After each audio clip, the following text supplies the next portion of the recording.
अस्सलामुअलैकुम नाजरीन, आप देख रहे हैं सूबाई रंग टीवी और मैं हूं कमल ज़िया। न्यूज बुलेटिन में खुशामदीद। नजर डालते हैं आज की अहम खबरों पर।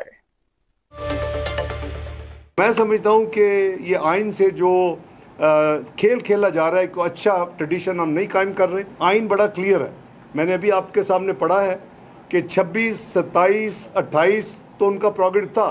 29 को वो समन अप्रूव कर दे तो 29 को भी हो सकता है, लेकिन ऑटोमेटिकली 29 को इजलास होना है। कौमी असम्बली का इजलास ना बुलाकर सदर मुमलिकत एक बार फिर आइन शिकनी के मुर्तकिब हो रहे हैं। सेनेटर इसहाक डार की मीडिया से गुफ्तगू, कहा इंतखाबात के 21 रोज बाद हर सूरत कौमी असम्बली का इजलास होना है। 21 रोज बाद अब इजलास बुलाने का इख्तियार सदर के पास नहीं रहा।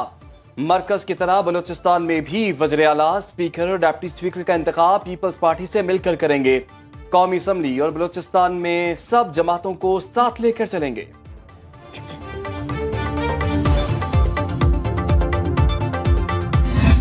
अलवी साहब आइन को तोड़ते हुए ये अपना फर्ज नहीं निभा रहा है तो मुकदमा होगा, मगर साथ साथ ये असम्बली आइनी जो उसका फ़र्ज है वो उस पर ना अमल करते हुए असम्बली को नहीं बुलाया तो वो भी एक और मुकदमा होगा।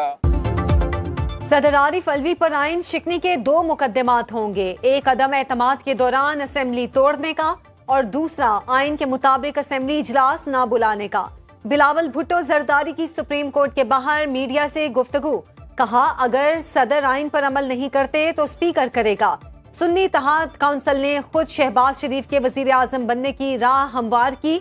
इन्होंने मुझसे वोट मांगा, ना मुझे कायल करने की कोशिश की। एक सवाल पर कहा पीटीआई का मसला ये है आइन को मानते हैं ना जमहूरियत को, अपनी गलतियां भी तस्लीम नहीं करते। सबसे ज्यादा गलतियां करने वाला आज अडियाला जेल में है। सियासी कैदियों की रिहाई के वादे पर कायम हूँ, लेकिन मुझे मैंडेट नहीं मिला। नए वजीर आजम से सिर्फ इसकी दरख्वास्त कर सकता हूँ। सुननी है, देखिए अगर इलेक्शन कमीशन ने जल्द फैसला किया होता और हमें रिजर्व सीटें दी चुकी होती, हमारे पास 180 सीटें नेशनल असम्बली में जीती हुई थी, रिजर्व सीटें मिला के हमारे पास मेजॉरिटी आ जाती। मखसूस नशिस्तों का फैसला होने तक कौमी असम्बली का इजलास नहीं बुलाया जा सकता। सिंध और पंजाब असम्बली के इजलास गैर आईनी है। रहनुमा पीटीआई बैरिस्टर गौहर की मीडिया से गुफ्तगू, इलेक्शन कमीशन से नोटिस लेने का मुतालबा, कहा सुन्नी इत्तेहाद कौंसिल की नशिस्तों पर और किसी का हक नहीं। कानून के मुताबिक आजाद अरकान 3 दिन में किसी भी जमात को ज्वाइन कर सकते हैं। उम्मीद है इलेक्शन कमीशन इंसाफ करेगा। असद कैसर कहते हैं कि कल वजीर आला बनने वाली मरियम नवाज की कौन मानेगा। लोगों को जबरदस्ती साथ मिलाकर हुकूमतें बनाई जा रही हैं। हल्फ उठाने के हवाले से कल हमारी पार्लिमानी पार्टी की मीटिंग में फैसला होगा।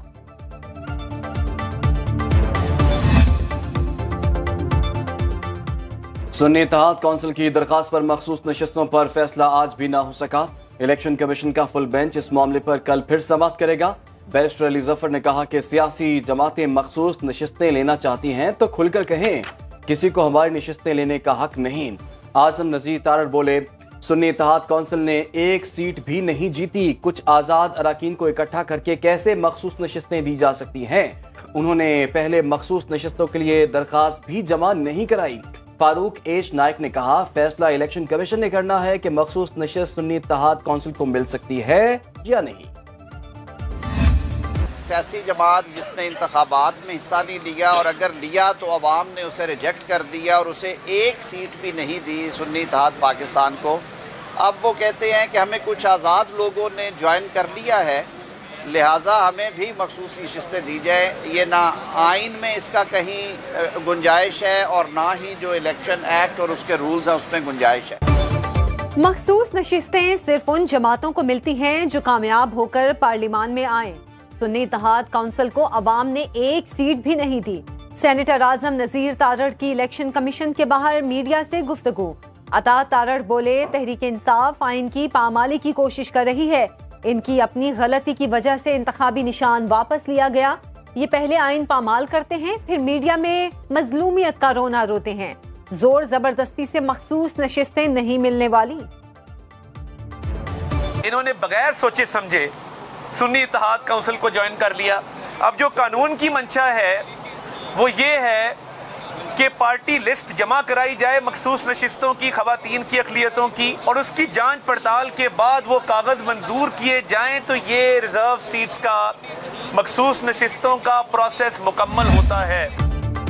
तहरीक इंसाफ ने कौमी असम्बली में आमिर डोगर को स्पीकर का उम्मीदवार नामजद कर दिया।